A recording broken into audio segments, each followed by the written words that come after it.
Giuseppe De Mauro is the chief architect of Pubmatic. We invited him up here to share a few of his stories about the Pubmatic infrastructure and things that he's learned about scaling systems in the last years of his life. Yeah. He said he just came back from where, Bangalore? Yeah, I was, no. We actually have our development team is in India, in Pune, that I think the guys from Bangalore knows, everyone else don't. And I'm gonna go on another trip, so I couldn't prepare any large presentation. And I think what Gianpaolo did, it's covering pretty much also whatever I want to see myself. So thanks Gianpaolo for taking care of that, and I think we can go on. Excellent. On this back and forth, yeah. So why don't you tell us a little bit about some of the high-level components that you've chosen at Pubmatic and why? Yeah, okay, so Pubmatic has a history of 7 years of development, so things moved, and I'm pretty sure that each of you had a similar history. Whenever you're starting a new company, you never know where you're going to get. So what happens is that the story changes. So you start with solutions that are very easy, and then you end up with some solution. It might not be the one you wanted to be with if you knew ahead of time how. Can you hear me actually? Yeah. How the architecture, how the architecture would be, but that is how it works. I think that we came out with something that substantially reflects what I'm seeing in the industry. And if we just knew ahead of time, or if I heard the presentation from Gianpaolo, like if we heard it 6 years ago, I think we could have solved a lot of our problems ahead of time. So it's pretty typical. It's very similar. So we are an attack solution. We are what is called an SSP. So most of the elements are similar to what we are already. So we are running a global company. We are in, I don't know how many countries, probably 30, 40 countries. We're one of the major display SSPs. So we are serving about 3 billion, 4 billion impressions in one day, and that is actually substantial. So the way we do it is that we have, of course, several data centers, and as he described, we're moving also on building our own data centers. We figure out that this is the right solution. And the same was for Amazon. Amazon wasn't actually working. I think is the unpredictability of the latency, the big problem there, besides the cost that really kills you in the long term. If you can buy your own hardware, I believe it's better to go that way. But I believe that not being predictable and the downtime from time to time, East Coast, West Coast goes down, was one of the big problems. So we have 4 or 5 data centers, depending. We're still using one Amazon, and the way it works, we have a typical cluster of ad servers, and then we have a big data crunching with Hadoop, and we have a lot of other services that do the magic. So I guess that here, you don't see any news compared to what you probably guys are doing. Right, so you're using a lot of Hadoop, but then you said you're using HBase for queries. No, actually it's Hive. Actually the way it works is that we have a front end that is C, used to be Java, same story, right? So we went from Java to C, and we went for the ultimate performance, and this is a story I've heard every company I've been with, besides one, where we actually stuck with Java because we considered that finding Java developers was easier than finding C developers. But we had to work around, actually, and the big problem, I don't want to jump too much, but the big problem there was garbage collection. So we were very careful on what we were allocating. So allocating objects for us was a no-go. So use like native types, try to do this thing as much as you can, because with Java you're going to be sure that once you produce many objects, if these objects get old, get stale, then you're going to end up with minutes of downtime. The system might get stuck, and no one wants to see like a white banner or an empty video, right? So this is what happened. And what we're doing now, we use a C front end behind Apache, very, very common, and we're producing a lot of data. We have a real-time bidding process. It's going to be multi-threaded because we have more than 60 partners in each of our auction. And I hope that these are terms that you guys are going to be common with, and we crunch data with Hadoop and Hive. So with your Hive and Hadoop analytics systems, can you say something about sort of the kind of people and analysis, how long analysis takes, how much of it is exploratory versus sort of common repeated jobs? Well, we use it for both exploratory and repeated jobs.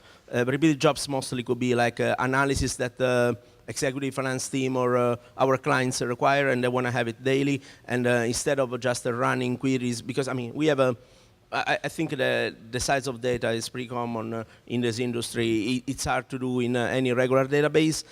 So what we do is that we use this for running. Basically, the way we do, we play some trick. What we do is that since we don't need actually to move data, each of our data center contains data that is geographically located. So users that are in that area are not going to travel that often. Even if they travel, they're not going to damage the business if we just duplicate them. So what happens is that we keep the data into the Hadoop databases, and then what we do is that we generate with Hive a lot of tables, and that causes problems because what happens is that when you generate tables, you want to be sure that all these tables are consistent. You don't want to have like a table has been generated 1 hour ago and table now, and then when people watch reports and say, oh, numbers don't match, and the reason is because they've been generated 1 hour apart.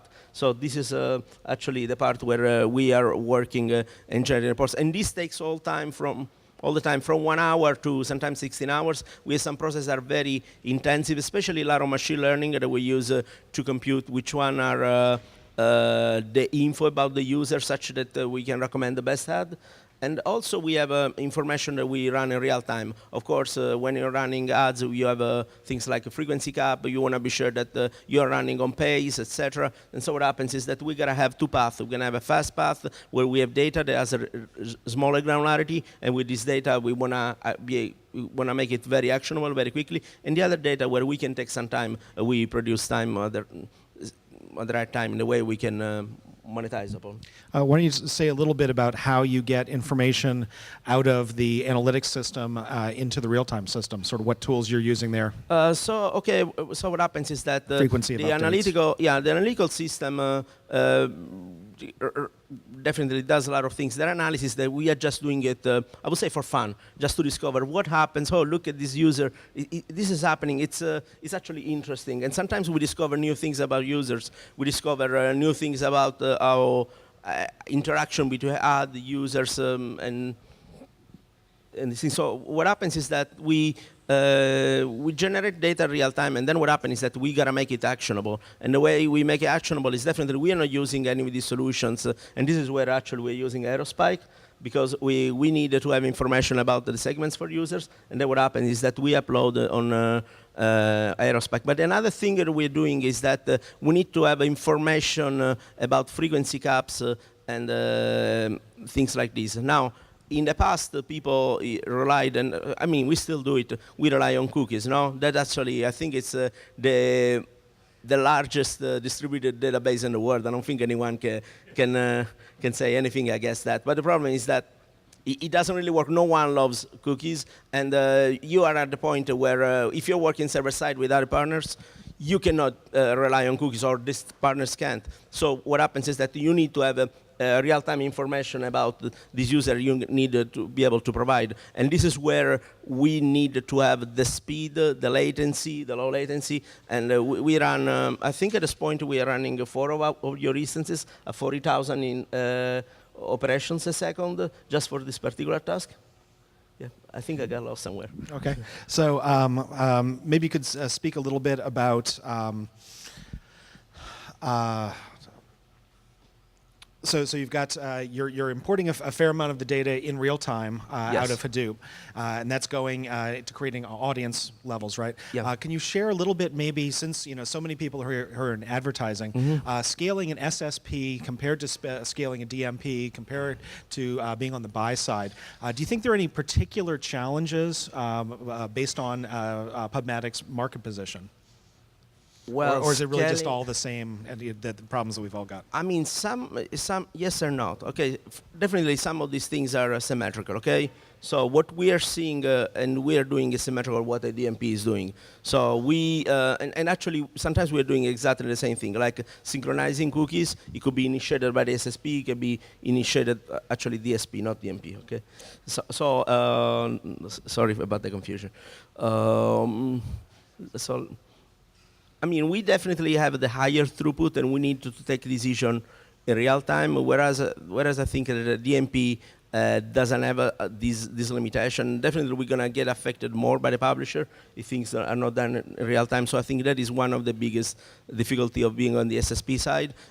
And you're really going to be able to serve something and do it in very little time and take all the blame for everyone that is on down the ladder from there, depending if it's another partner, etc. So the thing is that when he was saying you need to make an impression under 20 milliseconds, it's the SSP responsibility. Then you can have other parties that might take longer. It's your responsibility still to be sure that you're within the boundaries and you're not taking more time than is needed. So I believe that is where it's the problem. And then you got to work an architecture behind it to be sure that all these components, where they're connected together, don't have this problem. And I don't think you have as much of this problem if you are on the other side of the fence.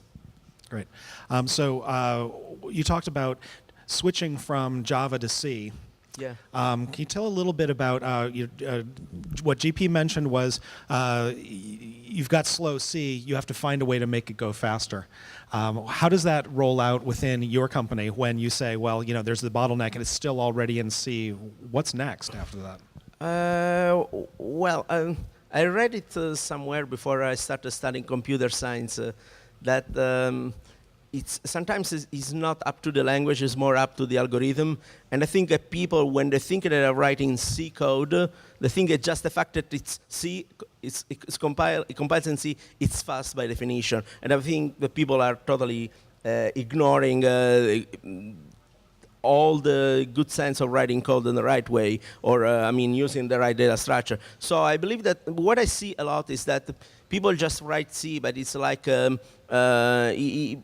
widely, and there is, I should say even at home, I think it happened in every company, you will figure out that people start writing a lot of C, but it's not really the good quality. So I believe that there is always a little room of improvement. When there is not, definitely you gotta watch out of the box. Instead of trying to shrink, what do you do next? Do you write assembly? You start like writing an FPGA? I don't think you can do, although I think that there are people that are proposing to do that, to do algorithms in FPGA. And probably you wanna find other solutions, and they're probably there.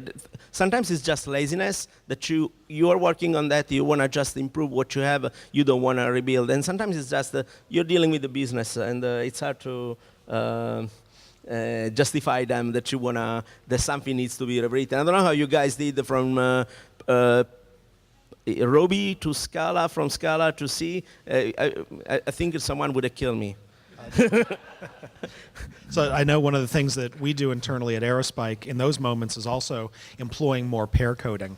We have some pair coding advocates, and if there is ever a question of was the algorithm just designed quickly as opposed to well, when you start pair coding in those environments, you'll tend to want to show your pair what you can pair do. coding. I'm actually a very big supporter of pair coding. I think that first of all, when you're pair coding, you have another person, you have your pride of writing good code and show him, look what I can do, you cannot do, and vice versa. So in a way, it's you're putting people on the race. So I believe that this is very important. And on top of it, the other person is trying actually to fail you. So I believe this is actually a very good point. On top of that, two brains, you can always find a different solution. And if anything, I'm always to check solution out of, if the problem is there, concentrating too much on the problem is not taking you too far. It's better if you start thinking of other ways of approaching and solving the same problem. So one last question. Why don't you talk a little bit about your scale metrics, which metrics you have found, which specifically, like is it network latency that you look at, is it server utilization, CPU? What have been some of the most important ones in finding bottlenecks and being able to achieve your business metrics? Well, depends. I know they're all good. Well, they are all good. I believe the latency in this business, it's some of the most important one. Throughput, etc. You can come. It definitely is important, but getting that without latency is a big problem. I'll tell you that because we work with publishers, and the first thing they measure is if there was any impression that took longer than a certain time. Oh, I found that there was a spike where you guys served in 30 milliseconds instead of 3 milliseconds. So I think that this is actually one of the things that we need to check more. And usually latency hides for many of other problems, because if you're already designed for latency, and latency still happens, that means some of the other things, throughput, etc., are going to get affected. You might need to go back on the drawing board and figure out how to fix it. Great. Thank you. So thanks.